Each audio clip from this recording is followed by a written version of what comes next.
it is obvious that APC or Tinubu, they are just sending these people on national television to defend them, just to, provoke Nigerians more. Like, you can't believe what this man is saying here. He's here just to gaslight Nigerians, that Nigeria, they don't have any reason to go out there on the street to protest.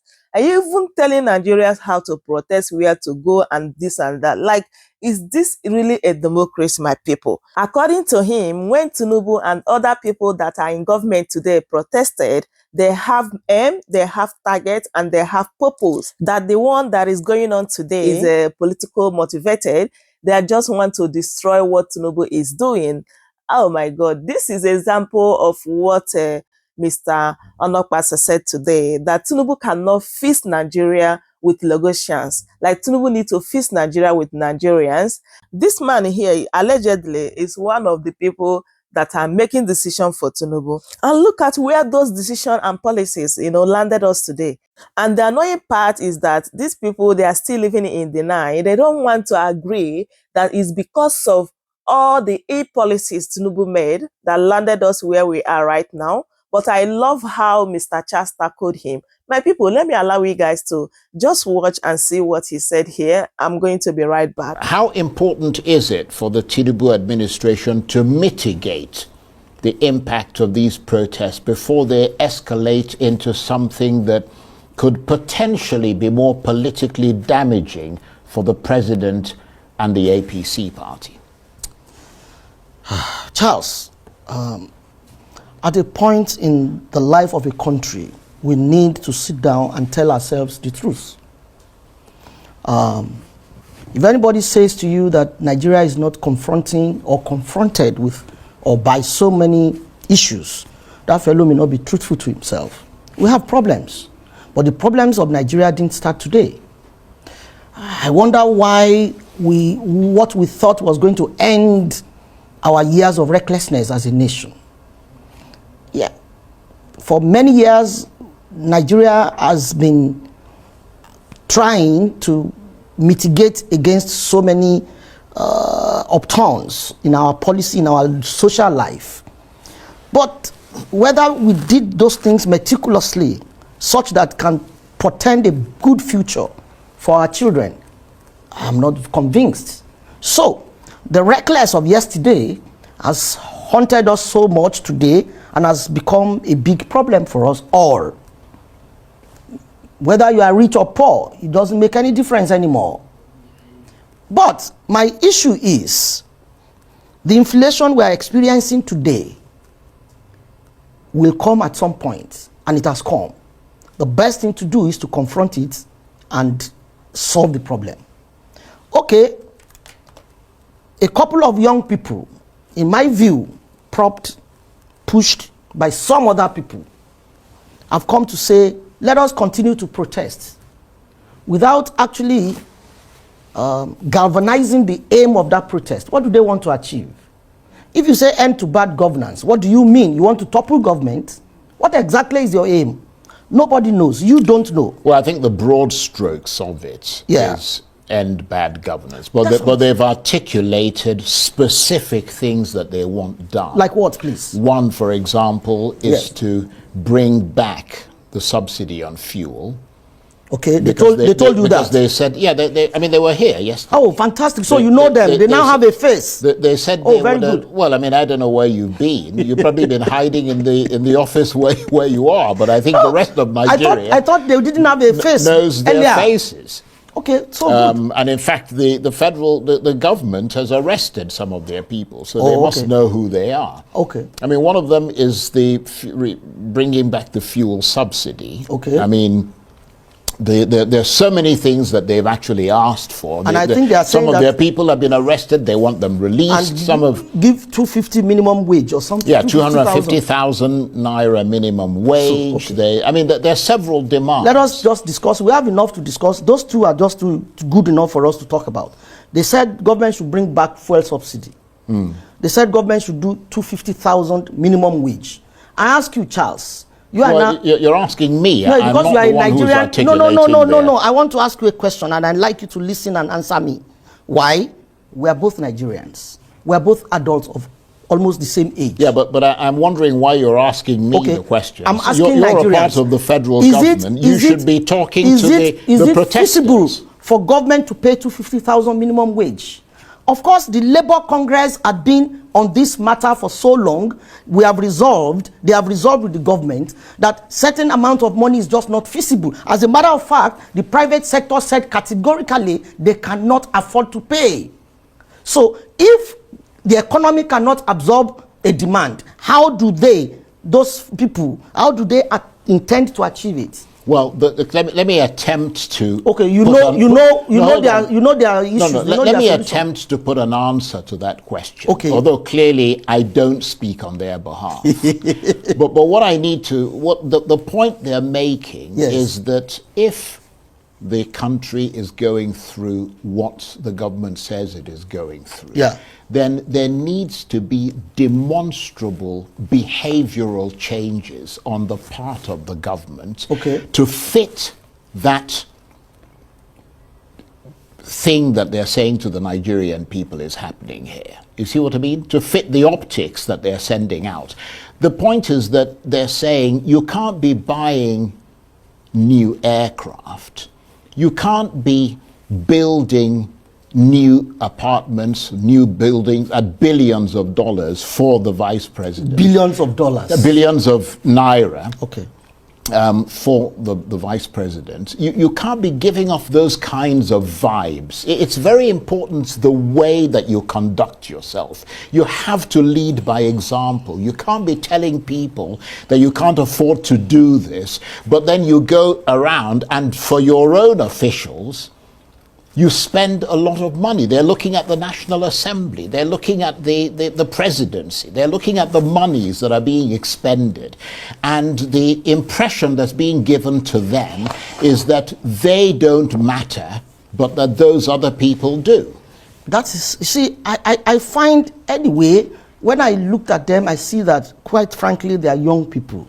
If you say that because you believe that government is extravagant, that's what I can take from that. And the resultant of that, or what you think should be the solution, is to be on the street and to continue to destroy public infrastructure. No, that's a different thing. No, I'm coming. There are a few people who are doing... You have caught me short twice. You have caught me short. You asked me a question. That's why I tried to answer. You are cutting me short. You are making me forget my point. Go ahead. So the issue is... But don't make allegations that are No, it's not about allegations. Yeah. I'm saying that if you say that government is extravagant, that is your point. That is your issue. So the solution to extravagance of government is to be on the streets and be destroying public infrastructure. No. They're on the streets to exercise their right to protest.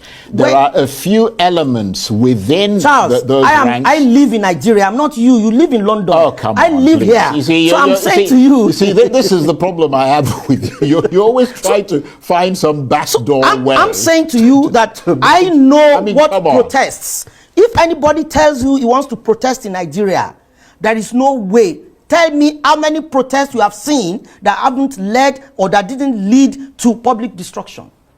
So we know it is just difficult. Let me tell you what happened. Yeah, but is it the fault of the protesters or the inability that is why we of say, the intelligence agencies and the security agencies to maintain law and order? It is the job of them to protect the protesters and to protect property. In 2012, a group of patriotic Nigerians came out to protest in Ojota. I was in Ojota. We had a face to that protest. Buhari was in that protest. John Oyegun was in that protest. Bola Tinubu was in that protest. That is a protest that had a meaning. The people protesting are known. Oh, so I'm coming. I'm making a point. I am coming. You are always cutting me short. Go on. Please. I must make my point. That was a protest that had a face, a genuine intent. And you could hold those protesters accountable for whatever happens by their followers. Okay? That is a kind of protest government should say, okay, fine, go ahead. It is democratically constitutional for you to express your misgivings about bad governance. There's no doubt about it. Things are hard. I mean, everybody knows there's inflation in Nigeria. Even I know, you know. Therefore, we are saying, when they now said, fast forward to 2020, there was something they called NSAS. I was here.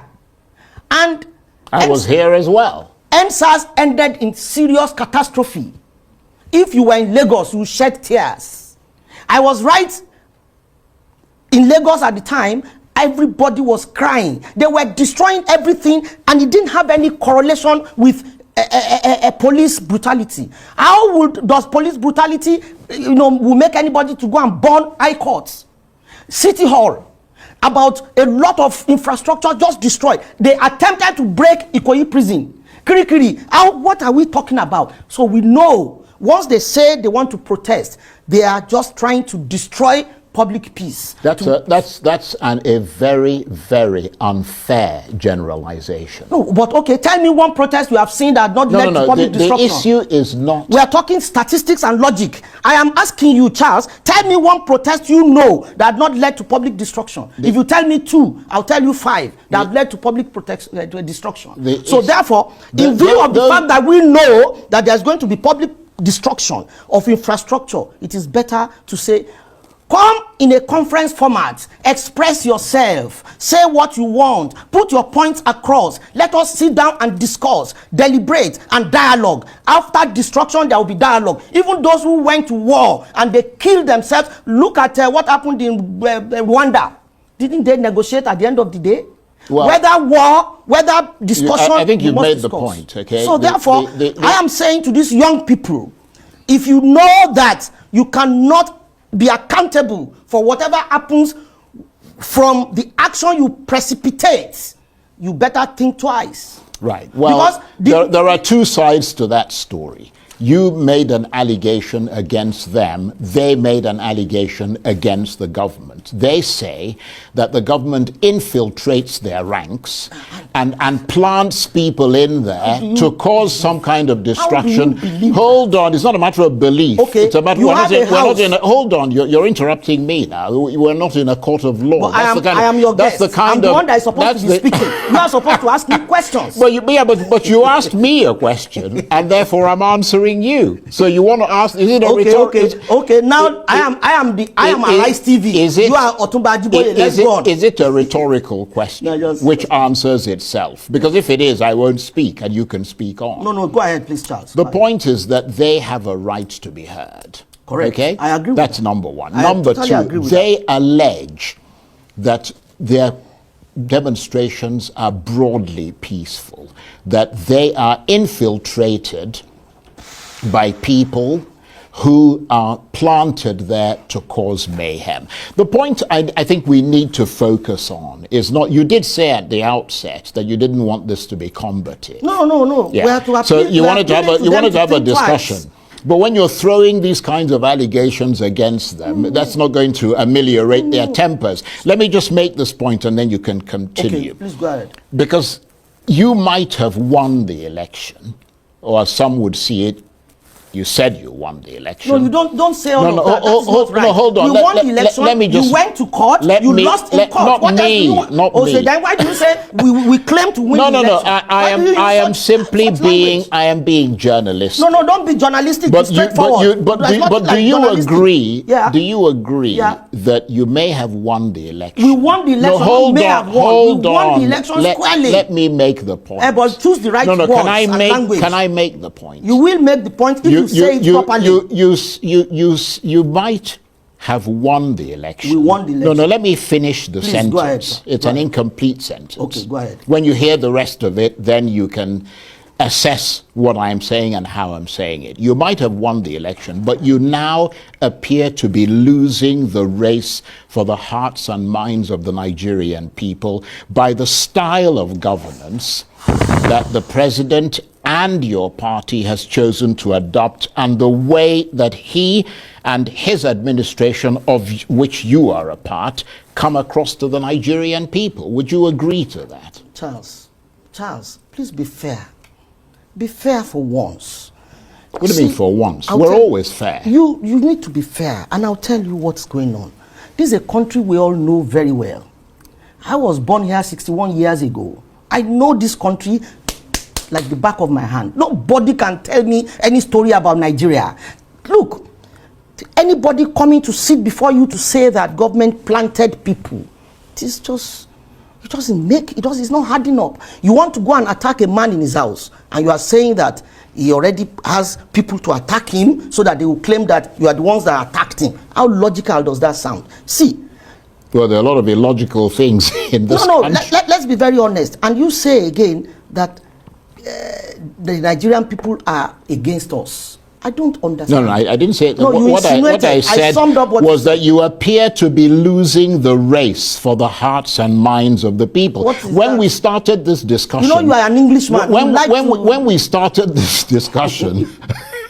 You're quite a guy, aren't you? When we started this discussion, you were very clear at the beginning that the Nigerian people have the justifiable right to be angry and hurt. The mode of expression makes a lot of difference. Okay, let's change the style of discussion. Let's change let's put it the foot on the shoe on the other foot. How do you think the Tinubu administration, of which you are a part, can and should vector the anger and the disappointment of the Nigerian people? I'm being very honest with you. I have children as grown as them. I have empathy. I can understand what they are going through. Where are your children? Are they all going? Oh, my children are here. Are they all going to school in Nigeria? Oh, yeah. All of them? All of them. The one that went abroad had come back about 5 years ago. Okay, so some of them went abroad. Oh, yeah. Right, okay. They're here. But go on, please. But my point is simple. Bola Tinubu is a passionate leader. Anybody who knows him will know how passionate he is about this country and how well this country should be governed.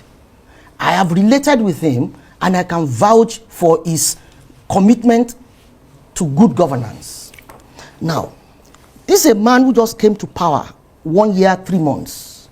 This is a man, see, Nigeria was already on his knees as at 2023 when we came. 97%. I am coming. The same no. political Let me make my party, point. 97%, the APC. 97% of our revenue. But it's the same party, isn't it? Let me make my point. But it is the same party. 97% of our revenue was used to service debts. By your party. I'm coming now. Whatever you say, 2015 was not the beginning of Nigeria.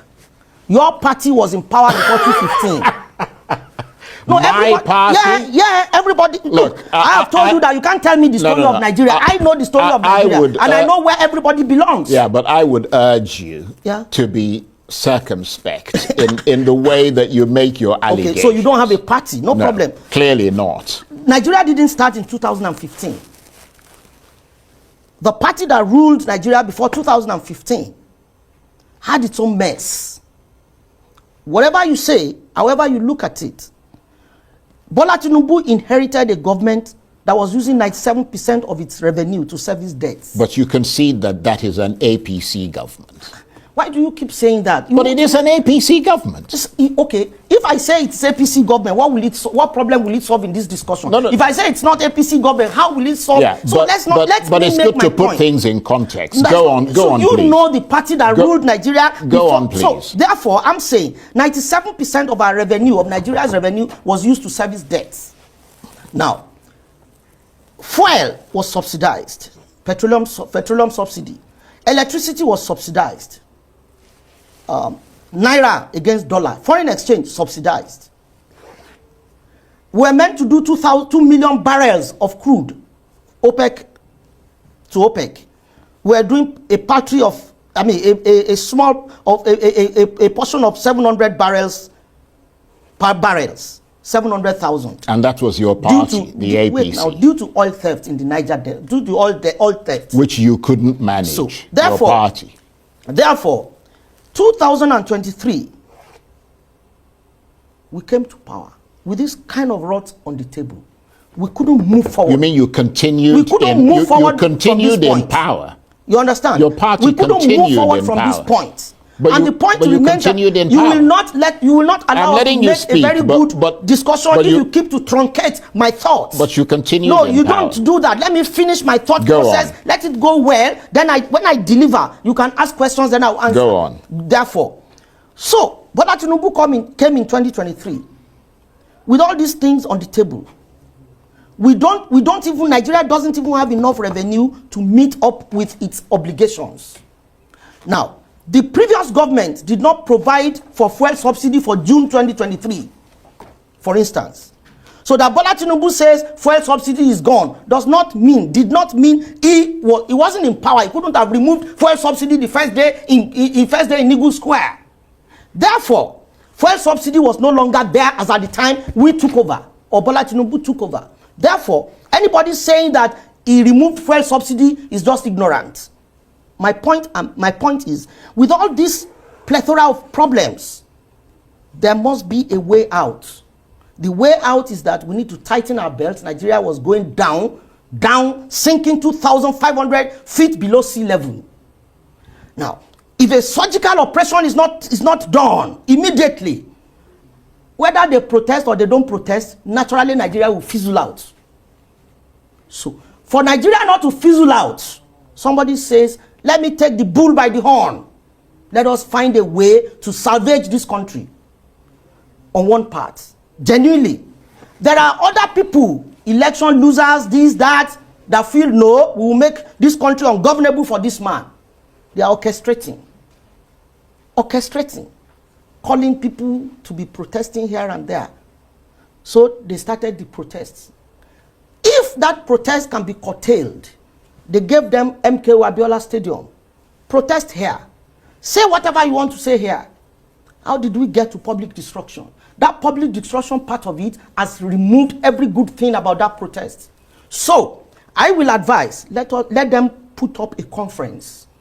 A conference is even more methodical than street protest, because the conference will have adequate media coverage and the deaf will hear. But let's just be clear on a number of things. So therefore, You've made your point. Yes. Yeah, we're fast running out of time. The protest on the street is not good for this economy. Okay, well, number one, you concede that the economy is in serious trouble. Oh, yes. Right, okay, and that people are hurting badly as a result. Oh, yes, so we need to be encouraged to be able to put the right things on the table. And that they have the right to express that hurt by way of protest. I agree with that. And that the bigger those protests are, the more the message of their anger and their disappointment towards the Tinubu government is likely to hit home.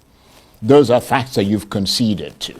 The other point, of course, is that with all due respect to you, a lot of people listening will concede that you are pretty much an echo chamber. And an echo chamber simply means that you're clearly partisan, and people know that politically you belong to the Tinubu camp and the APC. And therefore, public trust in some of what you say is quite likely to be low. Everything I've said can be verified. That I belong to APC does not mean I don't have a right to speak. That I belong to APC or this government does not mean I'm not seeing what is going on. Don't I have children in school? Of course you have a right to speak. Don't I have children in school? Don't I buy things? Don't I know that a basket of pepper is expensive, or tomatoes? Don't I know when inflation is hitting a country that I live in? That's not an issue. The issue is everything I've said is a statement of fact. So I haven't even said that those people don't have a right to protest. Yeah, but they obviously have a right to protest. But the Nigerian state has a right to protect the citizens of Nigeria. At the point that you protest and you disturb other people's rights to movement, free movement, you're already hampering their own fundamental rights. Let's leave the issue of protest for a minute. Okay. Do you concede that this government is responsible for tanking the economy to the point where it is right now by the two policies that you took at the same time, which have had a tremendously debilitating effect on the Nigerian economy and the people? Do you concede that? Are you saying to me, Charles, that if they hadn't removed fuel subsidy and tried to find a balance for Naira against the dollar, we will not have inflation? Is that what you're saying? Of course not. Whether they did what they did at the time this government came in or not, we would have even been worse now. And I'll tell you why. There was no way we could have continued with the fuel subsidy. We just do not have the resources to continue. But the fuel subsidy is back in some ways. I don't know the ways, but I am saying that fuel subsidy was removed, and as a result of which, it caused inflation. I agree.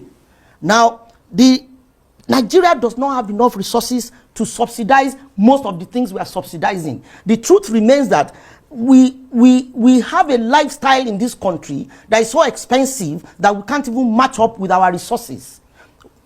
We spend so much money on human air. I hope you know that. So much, billions of dollars a year. Women here. So much on alcohol, beverages, so much money. We need to recalibrate Nigeria.